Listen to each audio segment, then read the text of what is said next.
নমস্কাৰ স্বচ্ছ আৰু নিকা প্ৰশাসনৰ প্ৰতিশ্ৰুতি দি ক্ষমতালৈ আহিছিল সৰ্বানন্দ সোণোৱাল চৰকাৰ আৰু লগতে আছিল এটা বৃহৎ প্ৰতিশ্ৰুতি লোকসেৱা আয়োগৰ সংস্কাৰ কিন্তু লোকসেৱা আয়োগৰ সংস্কাৰ দূৰৰে কথা পূৰ্বৰ চৰকাৰৰ লোকসেৱা আয়োগৰ কেলেংকাৰীৰ গতিও এতিয়া অত্যন্ত স্থবিৰ আমি আলোচনা কৰিম নিয়োগ সম্পৰ্কত যিবোৰ কেলেংকাৰী শেহতীয়াকৈ আমাৰ চকুত ধৰা পৰিছে ৰাজ্যজুৰি তোলপাৰ লাগিছে লোকসেৱা আয়োগৰ কেলেংকাৰীৰ তদন্তৰ গতিও অত্যন্ত স্থবিৰ আপোনালোকে গ্ৰাফিক্সত দেখি থাকিব ৰাকেশ পাল যি মূল কিংপিন যি মূল অভিযুক্ত তেওঁৰ ভাতৃ ৰাজীৱ পাল আজিও পলাতক ৰাজীৱ পালক কিন্তু গ্ৰেপ্তাৰ কৰিব নোৱাৰিলে গোটেই তদন্ত প্ৰক্ৰিয়াটোৱে অসাৰ হৈ পৰিব কাৰণ ৰাজীৱ পালৰ প্ৰেছতেই ছপা হৈছিল ভুৱা উত্তৰ বহি প্ৰিয় দৰ্শক আপোনালোকৰ মনত পৰিব যে ভুৱা উত্তৰ বহিত বেলেগে উত্তৰ কৰি দিয়া বহিবোৰ জমা দিয়াৰ পিছতেই এই কেলেংকাৰী আৰম্ভ হৈছিল আৰু সেই সকল লোকে চাকৰি পোৱাৰ পিছতো বৰ্তমান তেখেতসকল কাৰাবন্দী হৈ আছে বহু সংখ্যক এই উত্তৰ বহিবোৰ যিবোৰক ভুৱা বুলি কোৱা হৈছে এই উত্তৰ বহিবোৰে হৈছে আটাইতকৈ গুৰুত্বপূৰ্ণ নথি গোচৰটোৰ সফলতাৰ বাবে যদি ৰাজীৱ পালৰ ছপাশালত এই বহিবোৰ ছপা হোৱাটো প্ৰমাণ কৰিব পৰা নাযায় তেনেহলে ৰাকেশ পাল হাৰি যাব আৰু যিসকলক এতিয়া অভিযুক্ত কৰা হৈছে তেওঁলোকে পুনৰ নিজৰ নিজৰ চাকৰি ঘূৰাই পাব ইতিমধ্যে অভিযুক্তসকল উচ্চতম ন্যায়ালয়ৰ দ্বাৰস্থ হৈছে আৰু চৰকাৰে কোনো ধৰণৰ বিশেষ নিৰ্ভৰযোগ্য প্ৰমাণ এতিয়াও দাখিল কৰিব পৰা নাই প্ৰমাণৰ অভাৱত অভিযুক্ত হাৰি যোৱাৰ উপক্ৰম প্ৰতি মুহূৰ্ততে বিদ্যমান অভিযুক্তসকলক চাকৰিৰ পৰা বৰখাস্তকৰণৰ প্ৰক্ৰিয়াটোত গুৰুতৰ অসুবিধা ৰৈ গৈছে এইটো এটা প্ৰশাসনিক গাফিলতি য'ত অভিযুক্তসকলক যিটো প্ৰক্ৰিয়াৰ মাজেৰে তেওঁলোকক বৰখাস্ত কৰিব লাগিছিল সেই প্ৰক্ৰিয়াটো ভুল বুলি তেওঁলোকে উচ্চতম ন্যায়ালয়ত চ্যালেঞ্জ কৰিছে আৰু এই অসুবিধাৰ সুযোগ লৈ তেওঁলোকে চাকৰি ঘূৰাই পোৱাৰ সম্ভাৱনা প্ৰবল ইফালে যিজন মূল তদন্তকাৰী বিষয়া ডিব্ৰুগড়ৰ পূৰ্বৰ আৰক্ষী অধীক্ষক মিষ্টাৰ পানেশ্বৰ এই পানেশ্বৰক আকৌ এখন জিলাৰ আৰক্ষী অধীক্ষকৰ দায়িত্ব দিয়া হৈছে তেওঁ এতিয়া লোকসেৱা আয়োগৰ তদন্তৰ উপৰিও আকৌ অন্য জিলা এখনৰ দায়িত্বভাৰ সম্ভালিব লগা হৈছে লোকসেৱা আয়োগৰ তদন্তভাগে তদন্তৰ কথা ৰাজীৱ পাল পলাতক কিন্তু লোকসেৱা আয়োগৰ সংস্কাৰ যিটো প্ৰতিশ্ৰুতি সোণোৱাল চৰকাৰে দিছিল এই লোকসেৱা আয়োগৰ সংস্কাৰ কিন্তু আজি পৰ্যন্ত হৈ উঠা নাই 2018 চনত লোকসেৱা আয়োগে যি কম্বাইন্ড কম্পিটিটিভ এক্সামিনেশ্যন যিটো মূল পৰীক্ষা এই মূল পৰীক্ষাৰ প্ৰকৃত ফলাফল আজিলৈকে দিব পৰা নাই প্ৰকৃত ফলাফল বুলি মই এই কাৰণে কৈছো যে ইয়াৰ ফলাফল দুবাৰ ঘোষণা কৰা হৈছে আৰু দুয়োবাৰে এই ফলাফল নাকচ কৰিছে উচ্চ ন্যায়ালয়ে কাৰণ এনসাৰ কি যিসকল পণ্ডিত প্ৰবৰে এই প্ৰশ্ন কাকত কাটে তাৰ যি উত্তৰ এনসাৰ কি এই এনসাৰ কিবোৰত অজস্ৰ ভুল ওলাইছে আনকি প্ৰথমবাৰত 93টা পৰ্যন্ত ভুল দেখা পাইছিল বুলি ছাত্ৰ ছাত্ৰীসকলে শিক্ষাৰ্থীসকলে আৰু পৰীক্ষাৰ্থীসকলে বিশেষকৈ অভিযোগ আনিছিল আৰু ইয়াৰ পৰিপ্ৰেক্ষিতত 2018 চনৰ মূল পৰীক্ষাটোৰ আজি পৰ্যন্ত ফলাফল ঘোষণা কৰিব পৰা হোৱা নাই তেনে অৱস্থাতে আৰম্ভ হৈছে ৰাজ্যত পুলিচ সাব ইন্সপেক্টৰ কেলেংকাৰী এই পৰ্যন্ত আমি যেটো দেখা পাইছো আপোনালোকে একদিন বাতৰিত পঢ়ি আছে গতিকে মই বিশেষ বহলাই নকওঁ এই পৰ্যন্ত প্ৰশ্ন ফাদিল হোৱা আৰু নিযুক্তি কেলেংকাৰীত দুটা ধাৰা বা শৃংখলা ধৰা পৰিছে এই শৃংখলাৰ এটাৰ নেতৃত্ব দিছে প্ৰাক্তন ডিআইজি প্ৰশান্ত কুমাৰ দত্ত বৰ্তমান পলাতক প্ৰশান্ত দত্তই নিজৰ হোটেলত কোচিং সেন্টাৰ চলাই প্ৰাৰ্থিক প্ৰশ্ন কাকত আগতীয়াকৈ দিছিল নিজৰ হোটেল আছে এই হোটেলত তেওঁ কোচিং সেন্টাৰ চলাইছিল আৰু পৰীক্ষাৰ আগত প্ৰাৰ্থীসকলক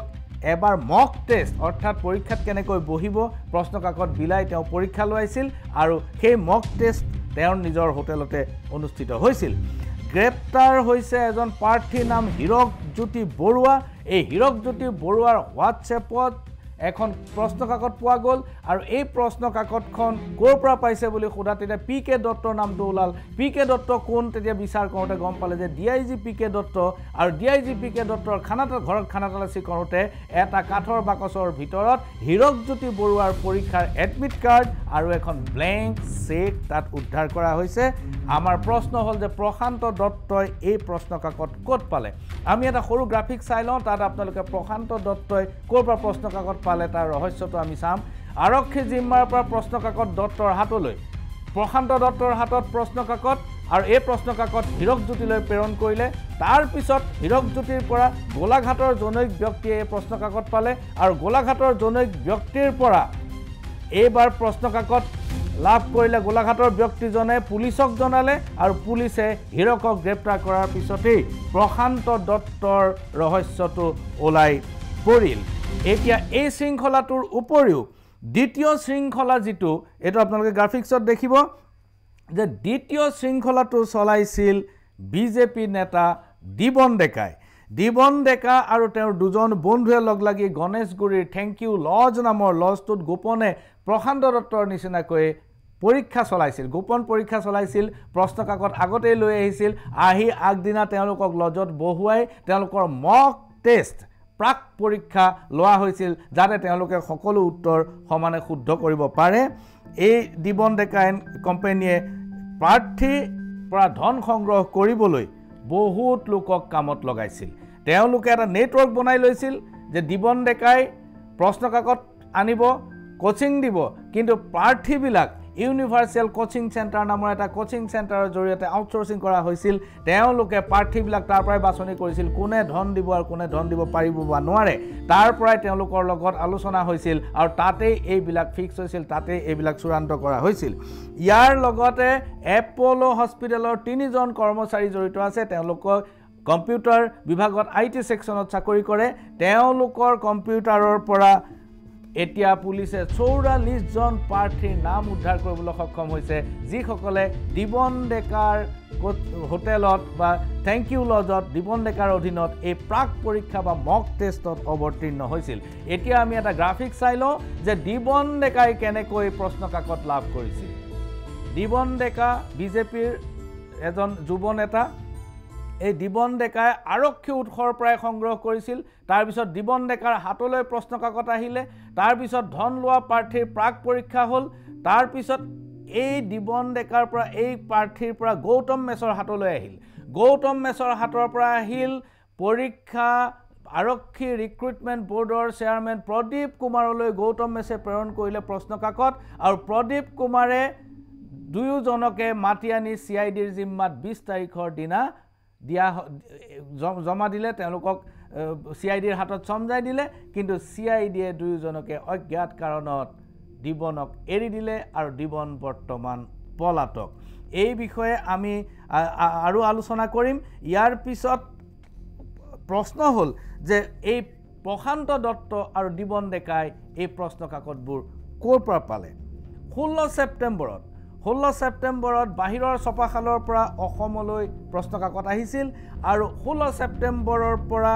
16 ছেপ্টেম্বৰৰ পৰা 18 ছেপ্টেম্বৰ পৰ্যন্ত এই দুই ৰাতি 10ম বেটেলিয়নত প্ৰশ্ন কাকতবোৰ ৰখা হৈছিল আৰু 18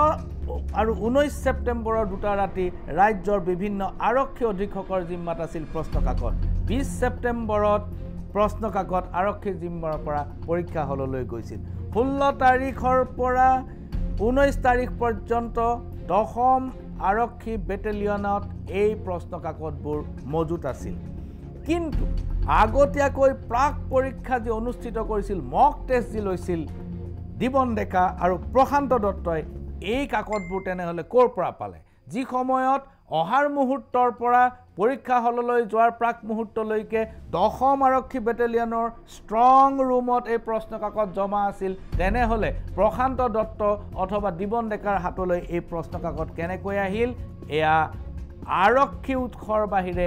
আন কোনো উৎস হ'ব নোৱাৰে ইতিমধ্যে দিবন ডেকাই এটা ফেচবুকত পোষ্টিং দিছে যে এই ঘটনাটোত এটা বৃহৎ চক্ৰ জড়িত সদায় এনেবোৰ ঘটনাত এটা বৃহৎ চক্ৰ জড়িত থাকে এটা সেই বৃহৎ চক্ৰটো কোন আগন্তুক দিনবোৰত হয়তো আমি গম পাবলৈ সক্ষম হ'ম আৰু দিবন ডেকাৰ মতে গুপ্ত হত্যাৰ লগত জড়িত এজন আৰক্ষী বিষয়া এই চক্ৰটোত আছে আৰু সেই আৰক্ষী বিষয়াজন কোন সেই কথা আপোনালোকে নকলেও হ'ব ইতিমধ্যে তেওঁ পলাতক অৱস্থাত আছে এতিয়া তেওঁক ৰেইড কৰাৰ পিছত ধৰা পৰিছে যেতিয়া প্ৰশ্ন কাকত কেলেংকাৰীত সাঙুৰ খাই পৰিল তেতিয়া ধৰা পৰিছে যে আৰক্ষীৰ প্ৰাক্তন ডিআইজি মাত্ৰ কেইদিনমানৰ আগতে তেওঁ অৱসৰ গ্ৰহণ কৰিছে সেইজন প্ৰশান্ত দত্তৰ হা সম্পত্তি প্ৰায় 400 কোটি টকাৰো বেছি মই আকৌ কৈছো অসম পুলিচ সাৰ্ভিস APSC যোগে পৰীক্ষাত উত্তীৰ্ণ হৈ চাকৰিত যোগ দিয়া তেনেকৈ DIG হৈ ৰিটায়াৰ কৰা বহু মানুহ আছে যাৰ হয়তো আজিৰ তাৰিখত 4 লাখ টকাও ডিপজিট নাই কিন্তু এইজন প্ৰশান্ত দত্তই সৌখিদিনা ৰিটায়াৰ কৰিছে যাৰ এতিয়া হা সম্পত্তিৰ পৰিমাণ 400 কোটিৰো বেছি তেওঁ গুৱাহাটীত তেওঁৰ আছে 8খন হোটেল মন কৰিব আৰু সৰু সুৰা হোটেল নহয় আটাইবোৰেই তাৰকাযুক্ত হোটেল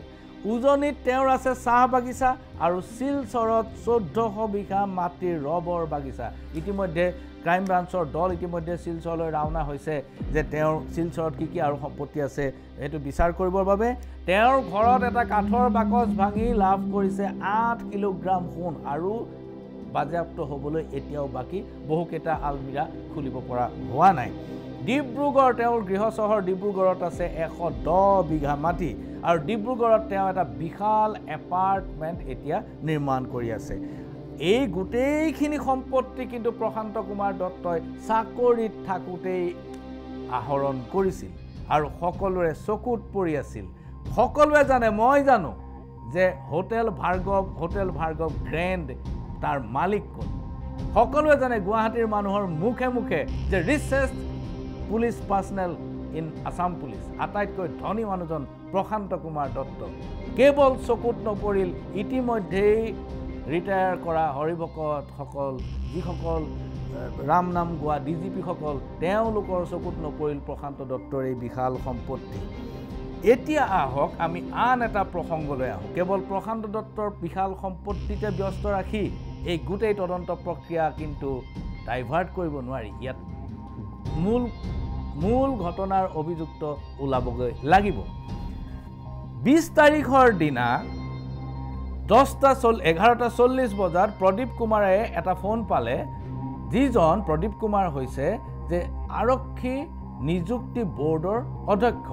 তেওঁক এই ফোনটোত সোধা হ'ল যে এখন কুৱেশ্যন পেপাৰ হোৱাটছআপত ঘূৰি আছে এইখন কুৱেশ্যন পেপাৰ পুলিচৰ নেকি তেওঁ তেতিয়া কুৱেশ্যন পেপাৰখন পঠাই দিবলৈ ক'লে আৰু দেখিলে যে কুৱেশ্যন পেপাৰখন হুবহু একে তেনে অৱস্থাত তেওঁ সকলো এছপিক তেওঁ ফোন কৰি পেলাই তেওঁ হোৱাটছআপ যোগে জনালে যে পৰীক্ষাটো এই ডিষ্ট্ৰিবিউট নকৰিব এই কুৱেশ্যন পেপাৰ ডিষ্ট্ৰিবিউট নকৰিব কাৰণ এই পেপাৰখন লিক হৈ গৈছে ইতিমধ্যে যিজন লোকে তেওঁক এই কথাটো জনাইছিল তেওঁ প্ৰদীপ কুমাৰে ফোন কৰি ক'লে যে তুমি তাৎক্ষণিকভাৱে মোক লগ কৰা আৰু লগ কৰি মোৰ লগত এইখিনি কথা মোক জানিবলৈ দিয়া যে তুমি ক'ত পালা কি কথা এতিয়া আহক প্ৰদীপ কুমাৰ এটা সৰু বাইট শুনো এই ডিটেইল গোটেই সম্পূৰ্ণ অংশখিনি আপোনালোকে মোৰ এই কাৰ্যসূচীৰ পিছত সবিশেষত আপোনালোকে জানিব প্ৰদীপ কুমাৰৰ এটা দীঘলীয়া ইণ্টাৰভিউ আছে য'ত তেওঁ এই কেলেংকাৰীৰ বহু দিশ আলোকপাত কৰিছে আহক আমি প্ৰদীপ কুমাৰৰ বাইটটো শুনো 11:40ত তেওঁ খবৰটো পোৱাৰ পিছত তেওঁ কি ধৰণে কথাটোত প্ৰতিক্ৰিয়া প্ৰকাশ কৰিছে তুমি আছে ক'ত ক'লে মই আমি গাঁৱত আছো তুমি ইমিডিয়েটলি ইয়াতে আহিব লাগে মই ইয়াতে মই ক'লো তোমাক কোনে দিলে ক'লে এজন কোনোবা ডেকাজনী মানুহ নাম দিছে দিবৰ ডেকা গুৱাহাটীতে আছে মাতিব পাৰে মাতিলে দুইজন আহি গ'ল মোক দিবনক সুধিলোঁ দিবন বৰা কি ক'ৰ পৰা পাইছিলে সি এজন কোনোবা নতুন নাম ক'লে ইতিমধ্যে মই দুইজনক লৈ CID অফিচত গৈছে মই FIR দিলোঁ মই আছিলোঁ ৰাতি 8টালৈকে CID তেতিয়ালৈকে এৰি দিয়া নাছিলে আচ্ছা প্ৰিয় দৰ্শক প্ৰদীপ কুমাৰৰ কথাত দুটা কথা স্পষ্ট হৈছে তিনিটা কথা স্পষ্ট হৈছে এক দিবন ডেকাই কোন উৎসৰ পৰা প্ৰশ্ন কাকতখন পাইছিল এই কথা প্ৰদীপ কুমাৰে স্পষ্টকৈ ক'ব পৰা নাই কৈছে কোনোবা এটা নতুন নাম ক'লে 2 নম্বৰ প্ৰদীপ কুমাৰে দিবন ডেকা আৰু গৌতম মেছ যিজনে খবৰ দিছিল এই গৌতম মেছে দিবন ডেকাৰ পৰা প্ৰশ্ন কাকত পাইছিলোঁ বুলি কৈছে গতিকে গৌতম মেছ আৰু দিবন ডেকা দুয়োজনকে CIDৰ জিম্মাত দি দিলে নিশা 8 বজালৈকে CIDয়ে দুয়োজনকে ৰাখিছিল কিন্তু তাৰ পিছত এৰি দিলে এয়া আছে এক গভীৰ ৰহস্য মই পুনৰ কৈছোঁ যে প্ৰদীপ কুমাৰে দিবন ডেকাই কোন উৎসৰ পৰা প্ৰশ্ন কাকতখন পাইছিল মনত পেলাব পৰা নাই সেইটোটা আছে ৰহস্য দ্বিতীয় কথা দিবন ডেকা আৰু গৌতম মেছ দুইজনকে CIDক জমা দিয়াৰ দুইজনকে CIDক দিয়াৰ পিছতো তেওঁলোকক নিশা 8 বজাত এৰি দিয়া হ'ল এতিয়া সন্মুখত মুখ্যমন্ত্ৰীৰ সন্মুখত আটাইতকৈ গুৰুত্বপূৰ্ণ প্ৰত্যাহ্বান মুখ্যমন্ত্ৰীয়ে কি স্থিতি গ্ৰহণ কৰে সেই কথাটো লক্ষণীয় হ'ব কাৰণ গৃহ ডিপাৰ্টমেণ্টৰ কেলেংকাৰী আৰু তেৱেই প্ৰতিশ্ৰুতি দিছিল নিকা প্ৰশাসনৰ গণেশগুৰিৰ থেংক ইউ লজত প্ৰাক পৰীক্ষাত বহাসকলক গ্ৰেপ্তাৰ কৰা হ'বনে নহয় তেওঁলোকক গ্ৰেপ্তাৰ কৰিলে বহুত কথা ওলাই পৰিব যিসকলে মক টেষ্টত বহিছিল প্ৰাক্তন ডিআইজি প্ৰশান্ত দত্তক পলাবলৈ সুযোগ কোনে দিলে দিবন ডেকাৰ কল লিষ্ট পৰীক্ষা কৰা হ'বনে নাগালেণ্ডত দিবন ডেকা কোন বিজেপি নেতাৰ লগত বৈঠক হৈছিল দিবন ডেকাক এতিয়া কোনে আশ্ৰয় দিছে দিবন ডেকাৰ মতে গুপ্ত হত্যাৰ লগত জড়িত আৰক্ষী বিষয়াজন কোন দশম আৰক্ষী বেটেলিয়নৰ কমাণ্ডেণ্ট মানৱেন্দ্ৰ দেৱৰায় দত্তৰ প্ৰশান্ত দত্তৰ ঘনিষ্ঠ দুৰাতি সময় প্ৰশ্ন কাকত আছিল বেটেলিয়নৰ জিম্মাত মানৱেন্দ্ৰ দেৱৰায় তদন্তৰ আওতালৈ আহিবনে নাহে এই প্ৰশ্নবোৰ এতিয়া মুখ্যমন্ত্ৰীৰ সন্মুখত ওলমি আছে মুখ্যমন্ত্ৰীয়ে সিদ্ধান্ত দিলেই সকলো তদন্ত হৈ যাব সাৰাংশ ইমানতে সামৰিছোঁ নমস্কাৰ